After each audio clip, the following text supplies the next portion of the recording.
Welcome to the Pharmacist RN, a podcast made for pharmacists by pharmacists.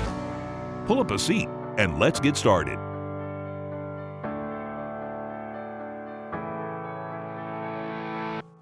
And we're back. Second episode, Pharmacists RN. Ajit, great to be back. I think we got the first one out of the bag, so I feel pretty comfortable now.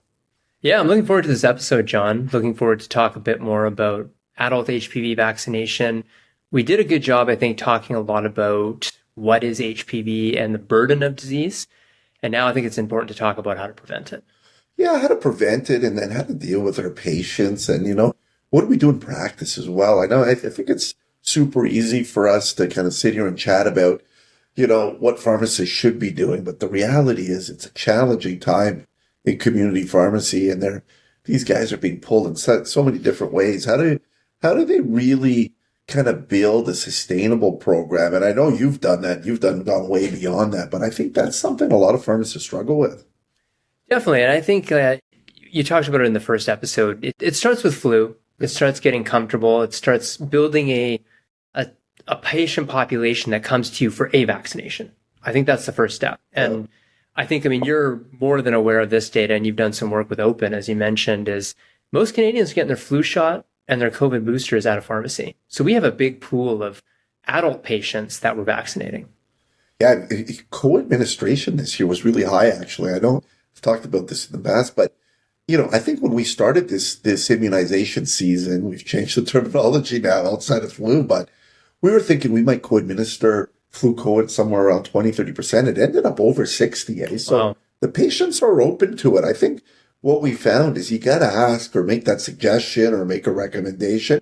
They're not coming in saying, hey, here's my arm, give me 2 shots. They're usually coming in for 1. And if you offer both, they'll do it. And, you've done a lot more than 2 in the single person, right?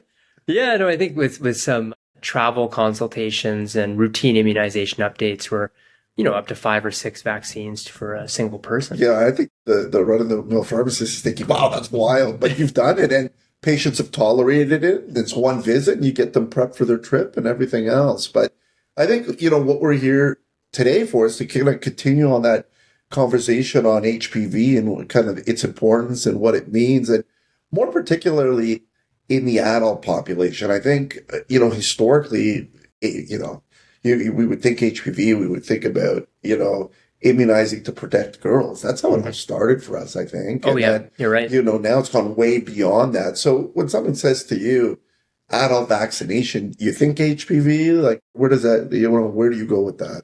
Well, that's a good leading question, John. I think, taking it one step back before we jump into HPV vaccination for adults, which we'll definitely address on this podcast, is we talked a lot about HPV in the last episode, is how do you prevent it? Yeah. And when you actually look at how to prevent HPV, in addition to vaccination, you have smoking cessation, using condoms, which is good for preventing unwanted pregnancies and STIs. Yeah. And one that I'm not a super big fan of, and I'd love to hear your take on it, is there's this sort of, a couple resources show this, like I think Cancer Society say, limit number of sexual partners. What does that even mean? I think it means exactly what it says it means. And it's just, when you look at these interventions, with the exception of limiting sexual partners, which I think makes for an uncomfortable discussion, and it's really not really within our purview to tell people how much sex they can have. Oh, you're gonna fire that up in a pharmacy when you've got 20 people waiting and minor ailments and this and that. Someone's going to rip your head off.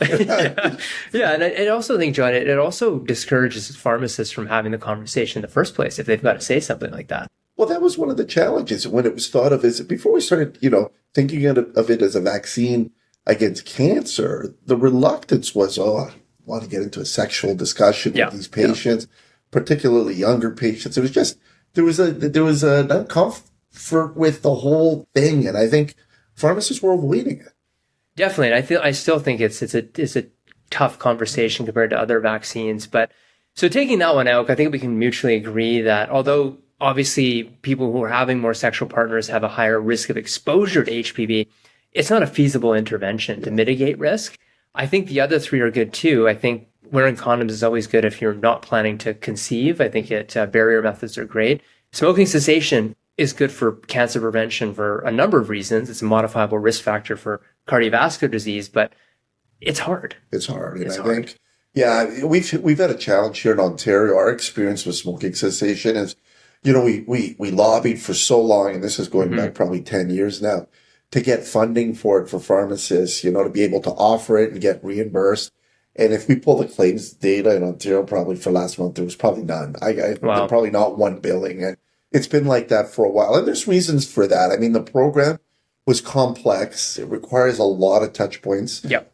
With the patients. And then to show the value in it, you got to go all the way through to the end and then, kind of document what happened. Did the patient quit? Yep. Did the patient not quit? We know with smoking cessation, many of them don't quit on the first attempt, No, and it's got to be, we both do programs for COPD, which is also a big, unfortunate outcome from smoking. They've got to be sustained quitters. Of course. So this is a longitudinal, lifelong behavior change that's difficult. And then, it's not simply about reimbursement. Reimbursement's nice. It's nice to have. Obviously, we look for that across the board of clinical services, but the challenge is the reimbursement has to kind of be aligned with the amount of work. So if you're doing a ton of work for very little reimbursement and the documentation burden is very high, you're not going to get buy-in. It doesn't matter that there's some money there because, there's an opportunity cost. Hey, I could do the smoking cessation, consult, or I could do a minor ailment or 5 minor ailments, in that time. And this is, there's enough demand for the pharmacist time that they're picking and choosing. That's the reality of how it is right now. I mean, Definitely. We want to get to this point where we're able to offer everything sustainably, but realistically, we're not there yet. No, and I think we can agree that it's a great intervention, smoking cessation. We definitely should be having that conversation. But when it comes to longitudinal protection against HPV-related cancer, not as a low-hanging fruit as vaccination. So then, your opinion? What do we do? What does the pharmacist focus on? Well, I think the pharmacist should definitely focus on creating awareness for HPV and letting patients know, like we said in the last episode, that this is a virus that causes cancer. And this is a cancer-preventing vaccine. So 3 doses for adults, 0, 2 months, and then 6 months. Doing programs together, we've seen questions about what if people are late for those intervals. As long as we maintain those minimums, we can have extended periods between those doses. And recalling patients is important to make sure they complete their series. But realistically, to get those 3 doses and you have to wait 15 minutes after, that's 45 minutes. Yeah. 45 minutes. You said 3 doses there, and it got me thinking about an old paper we published. And I talk about this very often because I think it's interesting and it really speaks to the impact we can have as pharmacists. And one of the areas that we forget about is vaccine adherence and adherence to that dosing regimen, right? And now, the idea for this paper came from an advisory board. I remember sitting there and there was a physician, I think it was Dr. Shapiro actually, said that we don't have Canadian data on adherence for multi-dose vaccines. And I was thinking, well, we could probably get some because we have access to our network here and all the doses. So I worked with our corporate colleagues at Shoppers Drug Mart, and we were able to pull data for adults getting multi-dose vaccines in our pharmacies or filling them in the pharmacy. So we could actually look at both cohorts of the population, and we were 350,000 patients, not a small study. So we were able to look at a lot of patients. It's a big N. Yeah. And when we looked across all the adult vaccines that had more than 1 dose in the regimen, guess what the adherence rate was? Oof. I mean, I would hope it would be at least 50%. Yeah, no, 32% across the board. So we're sitting there with patients that are coming to our pharmacies, getting their first dose. So all these patients have their first dose. They're motivated. They understand. And they're not completing it. And there's a lot of reasons for that. And I mean, we wasn't within the scope of the paper to look for that. But the reality is that we could do a better job making sure these patients get in to get dose 2 or even dose 3 if it's a 3-dose vaccine. So, and we also looked at, was there any difference in adherence if it was a physician that gave that first dose versus a pharmacist? Because we could look at that. What did you think? Is there any difference? I would say that maybe the pharmacist one had better adherence. Yeah, that's what we thought going into it. And nationally, statistically, there was no difference. But what we did find, this paper's a little bit old, so we were just getting vaccination authority for other vaccines here in Ontario. But nationally, we found in those provinces like Alberta, where they had the most advanced scope, adherence was much higher in the pharmacist cohort, right? And I think because they got better at doing it, they kind of put in programs to make sure patients were coming in and getting well. We have the technology. A lot of the doctors don't have that. Yeah. They'll give the dose, they'll leave it up to the patient. So in Alberta, it was plus 12% higher, right? That's absolute number of doses. That's a lot. That is a lot. I mean, I have my own hypothesis for that. I think it also has to do with the quality of the clinical encounter. Yeah, for sure. You know what I mean? Like if you have more scope and you have, with more scope opportunities, we were talking about this the other day, it's like, you know, oral contraceptives, for example. If you are dispensing it versus if you're renewing it, it's a completely different conversation. Totally different. If you're dispensing it, it's, you know, someone had a conversation with their doctor, they're comfortable with the therapy. You know, we're probing for questions because the college wants us to make sure that they are taking it properly. But when you're renewing it, the patient has to give you information. Yeah. Like, you know, how are you taking this? You know, how are you feeling with this? And that opens up the door, as you mentioned, to have that sit down conversation and to look at their profile and to say, oh, wait a minute, you know, your vaccines aren't up to date, or, you know, you didn't get your second dose of HPV vaccination. Yeah, huge opportunity to do a little bit more, right? And what did you think it was for, you know, when we jumped back to adherence, but we had data by vaccine too, and I mean, it's relevant today. What did you think it was for Gardasil with respect to whole dose adherence? Oh, you know, I'm just going to guess off the top of my head here, but was it 37%? Oh, so 42% got all three. Yeah. If you looked at the first two, 62 or 3% had the first two and didn't get the third. So, you know, it flips back to what you were saying. A, there's an opportunity to do better. And B, is you can just jump back in, right? I think you spent a lot of time educating pharmacists on that. Absolutely. If you're delayed, it doesn't matter. It's just give that second dose whenever you have the opportunity to do it, right? Oh, definitely. And I think a lot of patients feel that sort of defeated mindset where it's like, shoot, I missed it. And now I have to restart. I give up. Yeah. Right. So I think if you comfortably communicate that the immune system just picks up where it left off, like when you present that antigen again, you're just going to keep going with that better response to better protect you. So anyone take students out there, you want an easy project for your students? Just run a report in your dispensing software. Totally. Who got that first dose of any multi-dose vaccine? Oh, yeah. Guarantee you're going to have patients there that didn't get dose 2 or dose 3. And it's an easy phone call. And sometimes it's a matter of, you know, we see it with Shingrix all the time, eh? They get their first dose. They get some arm pain, swelling. They were really prepared for that. We know what happens in a big chunk of these patients. You simply call them and say, hey, what happened? Well, my arm wasn't feeling well. That's normal. That happens. And you can convince them to come back for that. Oh, totally. Dose, you know? And I always tell them it's predictable, right? You know, you got about maybe 48, 72 hours. Just block off time where you don't have a lot going on. Yeah. Right. Versus if you get shingles, it's going to happen at a time when you got a lot going on. Right. Yeah. So, but that's a conversation for a different podcast. So back to HPV. So what are those therapeutic pearls today that you think are important given adult HPV, vaccination? Maybe we start with the guidelines too. What do they say? Because they have changed. Oh, they definitely have changed. And I think you set the stage really well earlier saying, we always had known initially that HPV caused cervical cancer in women. So that's the start of school-based programs for girls to prevent that down the line. And then 10 years later, it became gender neutral to vaccinate boys. And in 2022, Health Canada approved a new indication for the HPV vaccine for the prevention of head and neck related cancers, which we talked about the burden on the last episode of the podcast. So when you look at the guidelines, the product monograph has the age limit up to age 45 for HPV vaccination, and that's where we have a lot of our data. But we also, as we know in the vaccine space, we also have professional bodies like the National Advisory Committee on Immunization, which convenes a group of experts to make recommendations above and beyond the product monograph. And according to NACI statement in 2016, there's no upper age limit for the HPV vaccine. So very compelling reason to vaccinate adults. And I'll get into that for a couple reasons. Is one, there's a lot of males who are missed in school-based programs, whether they didn't have the opportunity or whether they were opted out, right? So we would love to have school-based programs reach 90% vaccine coverage rates, because that's, if we get that consistently, then we can eliminate HPV-related cancer. Where do we stand now? Well, depending where you are in the country, but the only place that's close is, I think, Newfoundland. Wow. Okay. They've hit, 80, 90% consistently. But where I'm from in BC, we've never broken 2/3. We've never broken 60, 66%. Ontario is around 70%, but with the pandemic, we had a lot of attrition as well.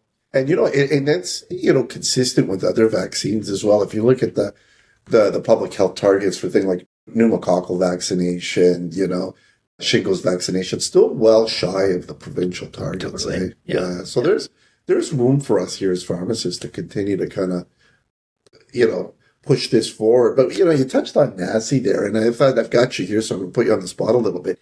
What's been with them lately? I find they're delayed. Their guidance comes later than the Americans. It seems to be not as clear.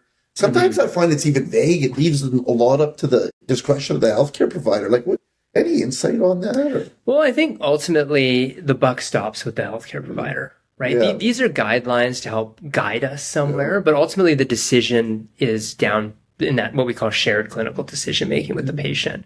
So I think in BC, for example, you're absolutely right. The Advisory Committee on Immunization Practices with the US CDC has been coming pretty fast and furious with their recommendations for pneumococcal, for RSV, for both pediatric, maternal, and older adult indications. So it's always good to look at other countries to see, because usually NACI typically follows that, or they'll get something similar to that. But really, I think patients trust their provider, right? So those guidelines are just a way to better steer us in the right direction. But really, it's between us and our patients that really make this decision. Yeah, that makes sense. I think, it's sometimes easier said than done. And I think, you're an expert in this space, so you're kind of always aware of what's going on. But sometimes for the frontline pharmacists, unless they've got clear guidance, they're not always experts, and they can't be in every therapeutic area. So you're waiting sometimes for that guidance before you've got that confidence, the competency to make those strong recommendations. And we know how important those recommendations are time and time again. I mean, there's a million studies that show it. When a healthcare recommends a vaccine strongly, patients will get it. Oh, yeah, definitely. But a lot of the times that's rooted in the guidance. And, frontliners might be a little bit more hesitant, saying, I'm not really sure if I should be recommending it right now, or, Yeah. So I think, there's an opportunity there. But I did notice that myself. I thought, why are the Americans so much quicker coming out with their guidance? Right? So it seems to be the case, yeah. Definitely. Yeah, so prevention, that's something we talked about a little bit. Any other thoughts for adults, or what more can we do as pharmacists? Like, what are your ideas there? Well, I think we talk about opportunities, right? So there are a good chunk of our patients that didn't get an opportunity to be vaccinated in a school-based program. Right. And it's not too late for them to get protection. And when we look at sort of epidemiological studies of HPV prevalence, in women, we do see a bimodal peak. So we see initial peak, just before the early 20s, which we would expect school-based programs, that's why we vaccinate then, to protect against that initial peak. But then we see another one, in the 40s and 50s. So anybody, in their 20s, 30s, or 40s can benefit from vaccination, because we clearly see a bimodal peak. And then for men, that's a big problem, because we talked about the burden of oropharyngeal cancers, the fact that we were late vaccinating males, and of course the issue of males actually having a higher risk. If you have male to female transmission, there's a higher transmission from female to male, and our ability to make a natural immune response, both males and females, is very poor, because HPV hangs out in the epithelial skin area and doesn't get exposure to our blood or lymphatics the way other mucosal viruses do, right?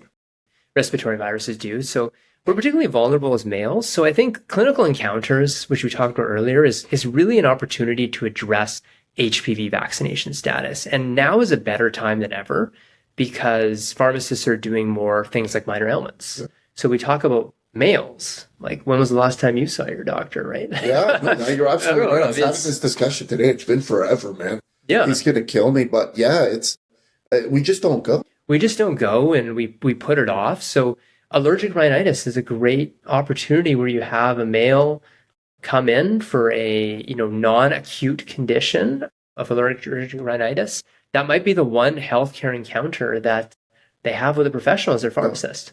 So it's the only person that can address this immunization gap. That's right. Minor ailments in general, though, we're starting now to see a younger group of patients coming in to access pharmacist care, whereas historically, I mean, we would see the young people in and out for refill, or they're using the apps. They're not really talking. Great point. Now they're, they're learning about, hey, I can get some of these other minor ailments addressed in a pharmacy. It's an opportunity now for us to have those incremental discussions. In Ontario, I can tell you, guess what the top two minor ailments are by far right now in Ontario? Well, in BC, it's UTI. Yeah, that's number one. That's number one. And then the second one, seasonally it was allergic rhinitis, and then contraception.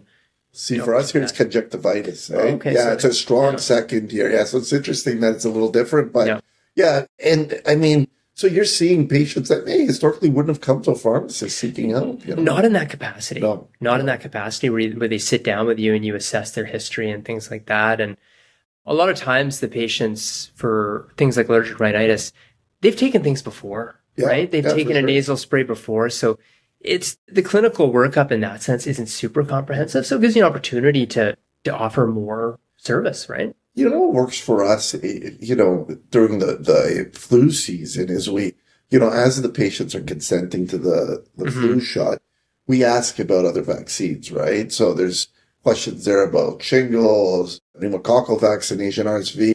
There's not a specific question around HPV, but I'm wondering why not for starters. I mean, there may be an opportunity there, but there may be an opportunity just to make it, a routine question as you're doing some of these minor ailments with a younger patient, right? Oh, definitely. And one of the things that I'm doing out in BC is working with dental clinics, because that's the other place. Like, when was the last time you saw your dentist for a cleaning? Yeah, I go regularly. Oh, yeah, like every 6 months. Yeah. So, having a screening, say, have you been vaccinated for HPV, and then go talk to your pharmacist, right? So that collaboration would be it's funny. We just published the paper with Dr. Brown, myself, a bunch of clinicians, and it was led by the dentists, right? Because they feel they could play a more active role. Absolutely. And it was more of a working group where they just wanted to learn from the best practices from the family docs, from us, and how do we address this? Because they're seeing it. A lot of times they see the manifestations, right? Oh yeah, we talked about the last episode. Yeah, so if you didn't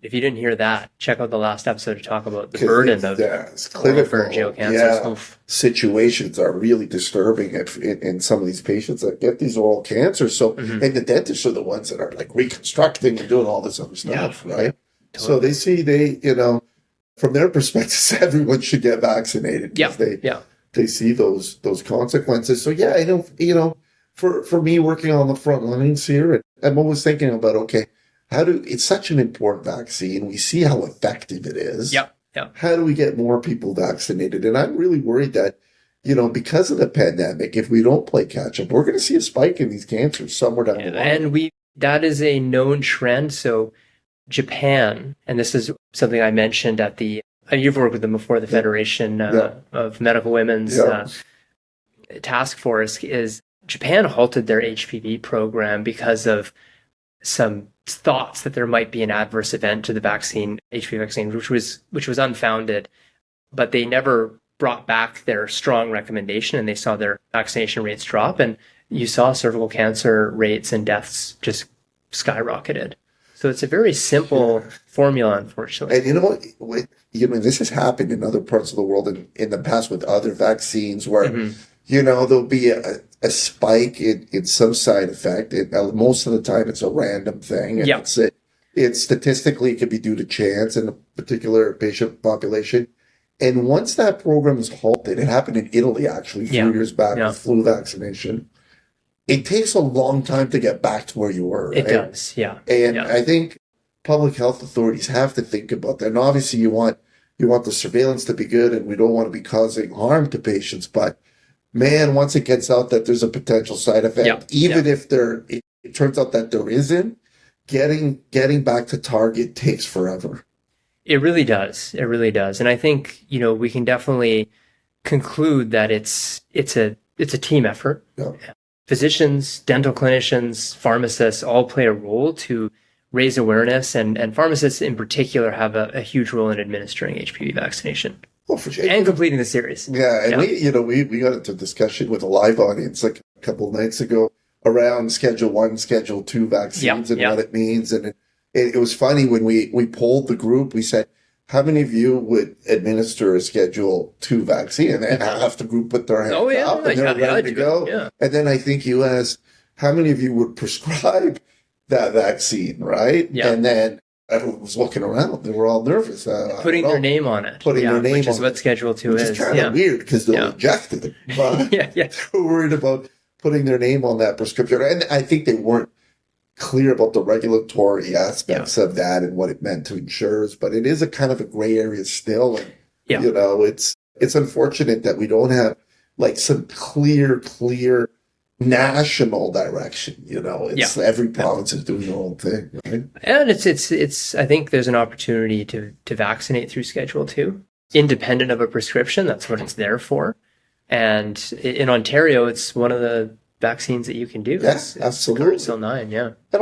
I'm here in Greektown, a lot of, older Greek physicians still in the area, probably 7 or 8 of them that still practice well into their 60s and 70s, treating a lot of patients every day. There's not one of them that if I gave a Gardasil vaccine as a Schedule 2 vaccine, and if they found out after, would call me and say, what the hell are you doing? There's not one of them. No, patients never complain when they're getting provided quality care. So, I mean, you hear that, well, I'm worried about what the physicians are going to. The physicians in my area anyways are very well intentioned. Whenever we encroach on scope, there's always that battle, a little bit of a battle, but immunization's been around long enough and there's a lot of work for everyone and everyone can participate. I found their physician colleagues are actually really good about the whole thing. Oh yeah. And especially with immunizations, right? Adult immunization is not nearly where it's at and where it should be. And you mentioned none of them are at target. So we need more immunizers, more proactive immunizers, and pharmacists are a key part of that. Yeah, so maybe, as our audience goes back to their pharmacies, right? What are your 1 or 2 pearls for them, after kind of our discussion here today? What do you want them to take back? And what's your ask? My ask is 4 things. Four things. Protect yourselves. Yeah. So are you vaccinated against HPV-related cancers? Protect your family. So, in your circle of friends and family, drive awareness of that. Protect your pharmacy teams. Right? Pharmacy teams. And then the 4th is to protect your patients. It starts there. Ajit Johal, folks, you can't get better than that as an ending. So, we're going to wrap it up. And, to our audience that's listening, and if this podcast can be hosted on a number of different things. If you've got ideas for future episodes you want us to talk, we're open to it. Yeah, throw us an email or put it in kind of the comment section below. We'll be happy to, jump on some other topics. We're not experts in everything. We may need to bring some people in as well to help us, but it's good to be back. Good to be back and talking about all things pharmacy. And it's good to have a new co-host. Great to have you here. No, it's a lot of fun, John. Looking forward to doing more episodes. Thanks. That's it for today.